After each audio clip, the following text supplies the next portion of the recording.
Tema para análise neste Now às 7 com Catarina Caria, analista de assuntos internacionais. Catarina, boa tarde. Obrigada pela presença. Bom ano. Bom ano. Obrigada. Estas palavras do chanceler alemão não são palavras de qualquer pessoa. O chanceler faz parte deste grupo dos dispostos, dos países europeus que têm assumido o apoio direto, muito direto e muito assumido, como dizia, à Ucrânia. O que é que este alerta deve significar para todos os restantes países europeus? Eu diria continuidade. Não é a primeira vez que a Alemanha tem feito estes apelos de urgência e do reconhecimento da elevada ameaça russa. Eu recordo que a ameaça russa não é só em território ucraniano e, aliás, Merz faz precisamente dá essa nota, dizendo que a Alemanha também tem sido vítima de desinformações, ataques de desinformação, ciberataques e, como bem sabemos, o Mar Báltico também tem sido palco da ameaça russa. Os cabos submarinos que pertencem à Europa também têm sido, em diversas vezes, alvo dessa mesma ameaça e, portanto, é concreto. E não é nada alarmista. Agora, há uma questão. Em 2025, portanto, a União Europeia lançou o programa Rearm Europe, tendo em conta esta nova relação que tínhamos com os Estados Unidos e que, aliás, Merz faz referência também no seu discurso de Ano Novo, dizendo que a relação com os Estados Unidos mudou e que também, por isso, se pede um maior investimento em defesa na Alemanha, portanto, apelando aqui à situação nacional. Mas este Rearm Europe é um programa, no fundo, em que a Europa promete investir o máximo que já investiu em termos de segurança e defesa. Estamos a falar de largas bilhões, 1.000 milhões de euros. Mas diz uma coisa à Rússia, diz à Rússia que nós só estaremos verdadeiramente preparados para nos defendermos da ameaça russa em território europeu lá para 2029. O que significa que a Rússia tem um slot bastante longo, não é? Exatamente, de tempo, de preparação e de aproveitamento das vulnerabilidades ainda da União Europeia. E, portanto, obviamente que neste contexto aquilo que Merz diz é que 2026 é um ano de novos começos. Eu acho que isso é particularmente relevante porque há uma total mudança de percepção daquilo com que a Europa pode contar vindo de Washington e aquilo que a Europa ainda não consegue fazer. Reconhecer a fragilidade e a vulnerabilidade europeia é, de facto, o primeiro passo. E Merz fê-lo, também faz Emmanuel Macron no seu discurso e faz também do lado da Dinamarca. A Primeira-Ministra da Dinamarca faz um apelo dizendo que, de facto, a Europa ainda não fez tudo aquilo que podia fazer. Esta reunião que vai acontecer na segunda-feira, depois de todos os esforços levados a cabo em Washington na última semana e que aqui assistimos, com Zelensky a reiterar que 90% do plano de paz está acordado, vai servir para quê exatamente esta reunião? É para colocar verdadeiramente a Europa. Eu gosto da forma como colocas a pergunta, Patrícia. É para colocar verdadeiramente a Europa também na agenda destas conversas e destas negociações de paz. Ou para obrigar os Estados Unidos a contar com a Europa? Exatamente, é precisamente por aí. Porque, repara, na última semana, quando nós vimos o encontro entre Zelensky e Donald Trump, ficou novamente claro que, de facto, Donald Trump tem um preferido em termos de negociações. E com isto eu não quero dizer que Donald Trump assume o lado da Rússia, mas sim que Donald Trump tem, em primeiro lugar, a preocupação de falar com Putin antes de se encontrar com Zelensky.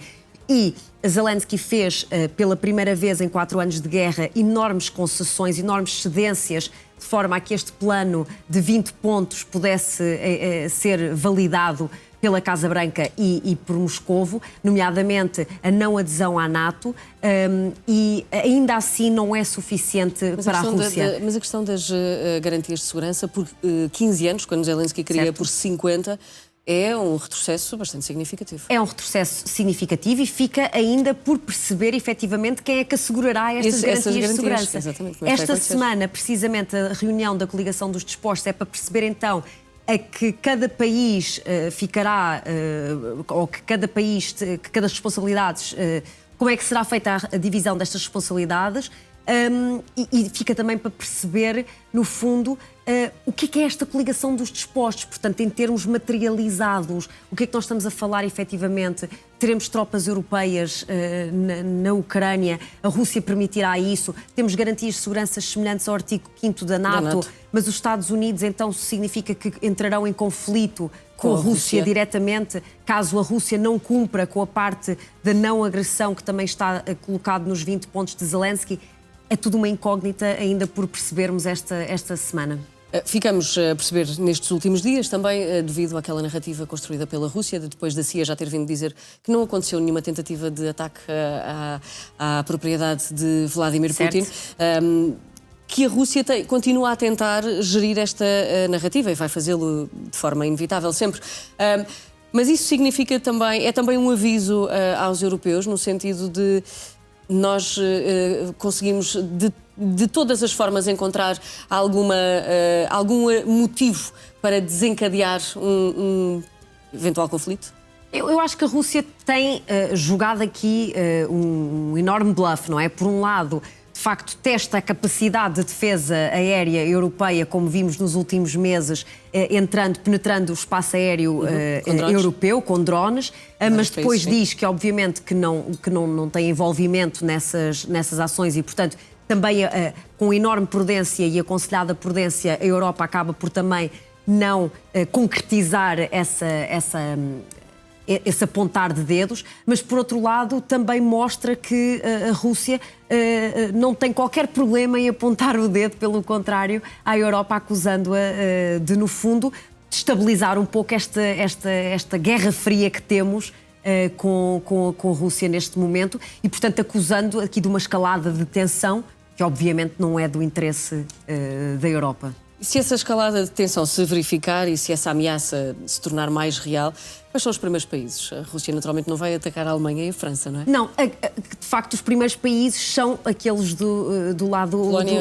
do Báltico, exatamente, e por isso mesmo a Polónia é um exemplo claro de que a Europa tem feito o esforço de investir em segurança e defesa, mas verdadeiramente ancorada em países como a Polónia, como a Estónia, que no fundo são ainda a barreira de proteção em termos de segurança e defesa da Europa e que por isso mesmo precisam de ser apoiadas por todos os outros países que ficarão às mãos da Rússia caso se verifique uma capitulação da Ucrânia. Parece-te que há esse grau de consciência, esse nível de consciência por parte desses países que estão na primeira linha da ameaça, uma vez que não há um consenso em relação às medidas de apoio à Ucrânia. Mas em relação a essa realidade, parece-te que há uma consciência maior? Sem dúvida que há uma consciência muito maior, que não só se vê em termos das próprias políticas públicas, mas também da própria população, que procura cada vez mais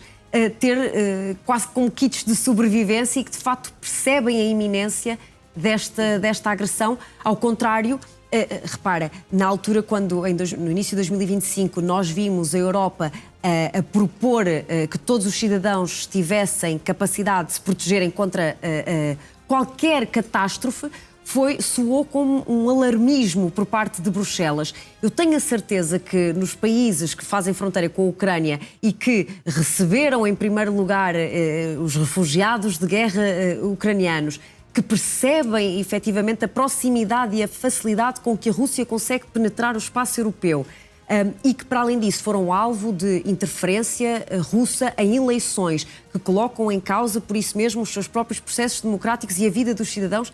Para esses países não soou como alarmismo, certamente soou até como pouco e parco esse apoio e esse reforço da consciencialização para uma nova era. E é por isso mesmo que Merz também faz esse apelo. Nós vivemos, de facto, novos tempos na Europa e é preciso adequar muito mais do que manter-nos na retórica, adequar em termos de políticas públicas, de defesa e segurança, aquilo que são estes novos tempos.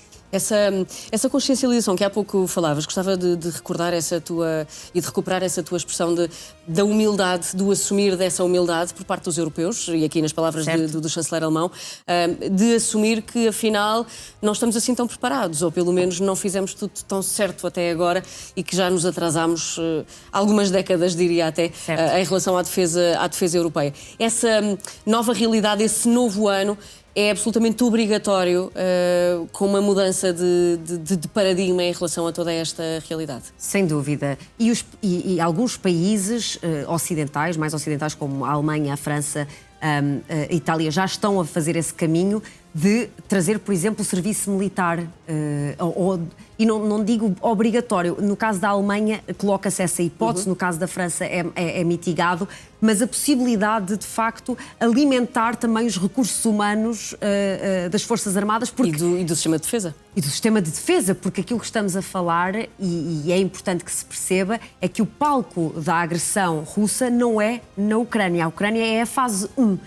E, portanto, se nós estamos a ver agora discussões sobre a cedência de território que ainda nem sequer conquistado pela Rússia foi na Ucrânia, perceber-se-á que na Europa, caso se alastre de facto estas pretensões hegemónicas da Rússia, pouco ou nada poderá ser feito até 2029 se não começarmos já a atuar. Pela tua experiência, só para terminarmos, depois desta reunião de segunda-feira e de haver um envolvimento oficial, tanto que houve apenas uma videochamada depois da reunião de Trump e Zelensky, a partir de agora podemos contar quanto tempo para haver um pré-acordo mais ou menos bem intencionado? Depende a quem perguntamos, não é? Porque se perguntarmos do lado norte-americano, Steve Witkoff dir-nos-á que, de facto, estamos a 95% de chegarmos a um acordo. Por outro lado, do lado da Rússia, o interesse é adiar, é protelar todas estas negociações, porque desta maneira está a comprar tempo para avançar com mais conquista de territórios na Ucrânia.